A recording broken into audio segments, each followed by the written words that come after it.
అదే RTV app వార్తల్ని క్షణాల్లో చదివే అవకాశం ఉంటుంది. ఒక న్యూస్ పేపర్, ఒక టెలివిజన్ ఛానల్ మీ చేతుల్లో ఎప్పుడూ ఉంటాయి. నిన్న జరిగిన గ్రూప్ 1 ప్రిలిమినరీ ఎగ్జామ్లో పరీక్ష రాసినటువంటి విద్యార్థులందరికీ కూడా ఆల్ ద బెస్ట్.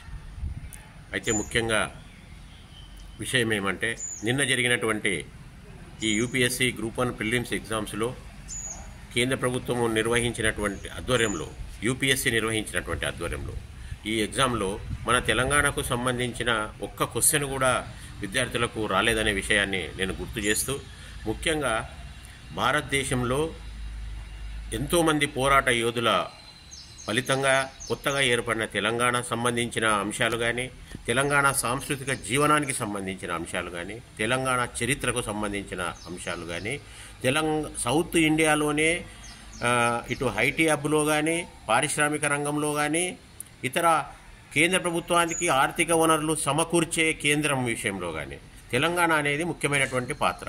అలాంటి తెలంగాణ రాష్ట్రానికి గుండెకాయనటువంటి హైదరాబాద్ ఉంది. మరి ఇంత గొప్ప పేరున్నటువంటి తెలంగాణ రాష్ట్రంలోకి సంబంధించి చరిత్ర ఆనవాళ్ళు కానీ, ప్రస్తుత సమాజంలో జరుగుతున్నటువంటి విషయాలపైన ఒక్క క్వశ్చన్ కూడా విద్యార్థులకు ఆ ప్రశ్నపత్రంలో లేకపోవడం అనేది చాలా బాధాకరమైనటువంటి విషయం. ఇది కేంద్ర ప్రభుత్వం ఆలోచన చేయాలి. అలాగే ఈరోజు రాష్ట్ర ప్రభుత్వం, గతంలో కూడా యూపీఎస్సీ ఎగ్జామ్ జరిగింది మన రాష్ట్రంలో కేసీఆర్ పాలన ఉన్నప్పుడు. మరి అన్ని రాష్ట్రాలతో సంప్రదించి ఆ రాష్ట్ర ప్రభుత్వాలలో సంబంధించినటువంటి చరిత్ర కానీ, సాంస్కృతిక జీవన విధానాలకు సంబంధించి కొన్ని క్వశ్చన్లు స్టేట్లకు వెళ్ళి కూడా తీసుకొని వాటిని అన్నిటినీ క్రోడీకరించి యూపీఎస్సీ ఎగ్జామ్లో పెట్టేవాళ్ళు. మరి ఈ గవర్నమెంట్ నుంచి 4 నెలల తర్వాత ఏర్పడినటువంటి మొట్టమొదటి కేంద్ర ప్రభుత్వ యొక్క ప్రవేశ పరీక్ష విధానంలో అసలు తెలంగాణ గురించి ఊసే లేకపోవడం అనేది చాలా బాధాకరమైనటువంటి విషయం. మరి ఈ విషయంలో ఈ కాంగ్రెస్ ప్రభుత్వం ఏం చేస్తుంది, అసలు కేంద్ర ప్రభుత్వాన్ని సంప్రదిస్తుందా లేదా అనే విషయంలో చాలా అయోమయానికి, మన అస్తిత్వానికి సంబంధించిన విషయంగా మనం పరిగణించాల్సినటువంటి అవసరం ఉన్నది. ఇప్పుడైనా ఈ కాంగ్రెస్ ప్రభుత్వం కళ్ళు తెరిచి, అసలు తెలంగాణ ఏర్పడిన తర్వాత ఈ కాంగ్రెస్ ప్రభుత్వము తెలంగాణ చిహ్నాన్ని కానీ, హైదరాబాద్ గుర్తులను కానీ, హైదరాబాద్కు తలమానికమైనటువంటి వరంగల్ కాకతీయ గుర్తులను అన్నిటినీ తీసేసి తన సొంత నిర్ణయాలు తీసుకునేటటువంటి పరిస్థితి ఈరోజు ఏర్పడ్డది. కానీ అసలు కేంద్ర ప్రభుత్వానికి తెలంగాణకు సంబంధించినటువంటి విషయాలపైన రేపు భవిష్యత్తులో మన యొక్క చరిత్రను, మన యొక్క సాంస్కృతిక జీవన విధానాన్ని గుర్తు తెచ్చే విధంగా విద్యార్థుల్లో ఒక సృజనాత్మకతను, ఒక ఆలోచన విధానాన్ని తెలియపరిచేటటువంటి ఎలాంటి విషయాలను కూడా వారికి తెలపకపోవడం, కేంద్ర ప్రభుత్వం కూడా ఈ విషయంలో మర్చిపోవడం అనేది చాలా బాధాకర విషయం. ఏదైనా మరి ఒకసారి ఇలాంటివి జరగకుండా కేంద్ర ప్రభుత్వము తీసుకునేటటువంటి పరీక్షల్లో తప్పకుండా తెలంగాణకు సంబంధించినటువంటి అంశాలు, క్వశ్చన్స్ ఉండాలని చెప్పి కూడా మేము భారత రాష్ట్ర సమితి తరఫున డిమాండ్ చేస్తూ ఉన్నాం. నా పేరు రుద్రసంద్రం రామలింగం, మక్తల్ నియోజకవర్గ తెలంగాణ ఉద్యమకారుణ్ణి.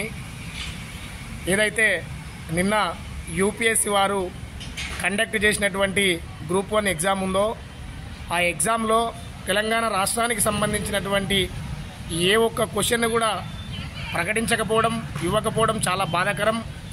1969 నుంచి తెలంగాణ ఉద్యమం జరిగినటువంటి సందర్భంలో 69 నుంచి 2014 వరకు అనేక మంది రకరకాలైనటువంటి విద్యార్థులు, అనేక రకాలుగా ఈ ప్రాంతంలో నివసిస్తున్నటువంటి విద్యావేత్తలు ఎందరో వాళ్ళ త్యాగాల మీద 2014లో తెలంగాణ రాష్ట్రాన్ని ఏర్పాటైంది.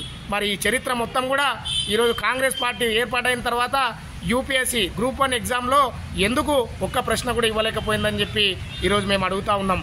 ఇలాంటి కాంగ్రెస్ అసమర్థత ప్రభుత్వాన్ని వెంటనే క్షమాపణ చెప్పాలి. తెలంగాణలో ఉన్నటువంటి యువతకు, ఏదైతే గ్రూప్ 1 ఎగ్జామ్ రాసినటువంటి విద్యార్థులందరికీ కూడా ఇది చాలా దురదృష్టకరమైనటువంటి అంశం.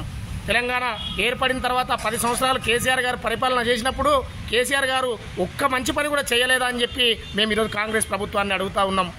తెలంగాణలో ముఖ్యమంత్రి కేసీఆర్ అయిన తర్వాత ప్రపంచంలోనే అతిపెద్ద కాళేశ్వరం ప్రాజెక్టు కట్టిండు. కనీసం అలాంటి క్వశ్చన్ కూడా, అలాంటి ఒక ప్రశ్న కూడా ఎందుకు ఈరోజు కాంగ్రెస్ ప్రభుత్వం ప్రకటించలేకపోయింది, ఇవ్వలేకపోయింది అంటే ఈ రాష్ట్రాన్ని ఏలుతున్నటువంటి కాంగ్రెస్ గవర్నమెంట్ కేంద్రంలో ఉన్నటువంటి యూపీఎస్సీకి నామినేట్ చేయడం అంటే ఈ ప్రాంతంలో జరిగినటువంటి అభివృద్ధి కానీ, ఈ ప్రాంతానికి సంబంధించినటువంటి మేధావులు కానీ, విద్యార్థులు కానీ చాలామంది తెలంగాణ కోసం కొట్లాడినటువంటి వ్యక్తులు ఉన్నారు.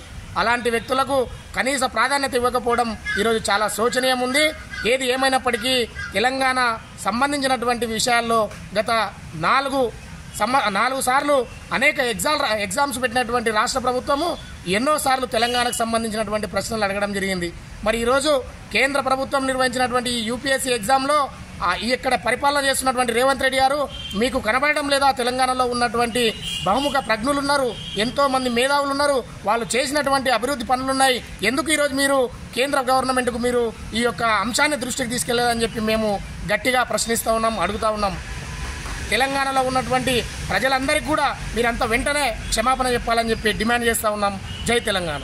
మరిన్ని వీడియోస్ కోసం ఛానల్ ని సబ్స్క్రైబ్ చేయండి, లేటెస్ట్ అప్డేట్స్ కోసం వాట్సాప్ ఛానల్ ని ఫాలో చేయండి అండ్ లింక్ డిస్క్రిప్షన్ లో ఉంది.